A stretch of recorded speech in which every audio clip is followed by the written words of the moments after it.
এখন এই সরকারের উপদেষ্টা থেকে যদি তারা দল গঠন করে তাহলে তো এইটা সরকারি দল হবে।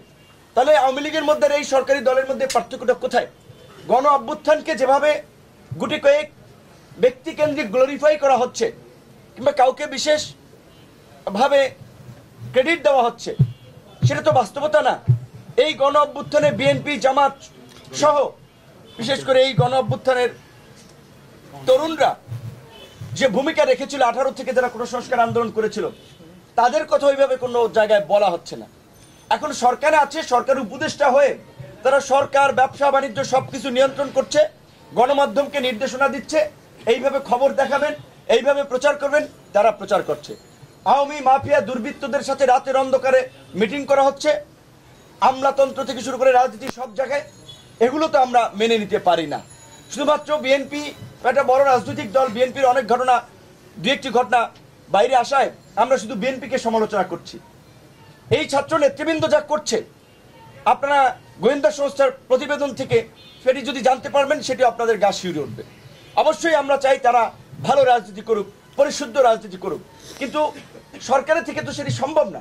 এখন একজনের দল গঠন করেছে, একজন পদত্যাগ করেছে, বাকি দুজন তো সরকারে আছে। সরকারের বিভিন্ন মন্ত্রণালয়ে ছাত্র উপদেষ্টাদের তদারকি কমিটি আছে। সরকারের সাথে কাজ করায় স্বাভাবিকভাবে 3 উপদেষ্টার একটা ভালো নেক্সাস তৈরি হয়েছে। এখন তারা যদি একজন পদত্যাগ করে, দুজন তো আছে, এবং এই আন্দোলন কেন্দ্রিক বিশেষ করে এইখানে যারা উপদেষ্টা গঠন হয়েছে, তাদের আমরা যে গত 6 মাসের ভূমিকা দেখেছি, এটা নতজানু একটা ভূমিকা। তারা ছাত্র নেতৃবৃন্দের কাছে জিম্মি ছিলেন অনেক ক্ষেত্রেই, কাজী তারাও সক্রিয়ভাবে মেরুদণ্ড উঁচু করে অনেক সিদ্ধান্ত নিতে পেরেছে, অনেক কাজ করতে পেরেছে বলে এটি আমি মনে করি না। এটি যদি করতে পারতো তাহলে দেশের এই আজকে পরিস্থিতি 6 মাস পরে এরকম হতো না, এবং 6 মাস পরে সেনা প্রধানের বলা লাগতো না পাবলিকলি এনাফ ইজ এনাফ। এবং আমরা মনে করি যে সেনা প্রধান যে স্পিরিটের জায়গা থেকে কথা বলেছেন সেটি যথার্থ। তিনি সংকটের আজ করতে পেরে কথা বলেছেন যে আপনারা এগুলো বন্ধ করেন, দ্রুত সময়ের মধ্যে নির্বাচনের দিকে হাঁটতে হবে, এছাড়া এখন আর গতি নাই, দেশি বিদেশি নানান ধরনের ষড়যন্ত্র হচ্ছে।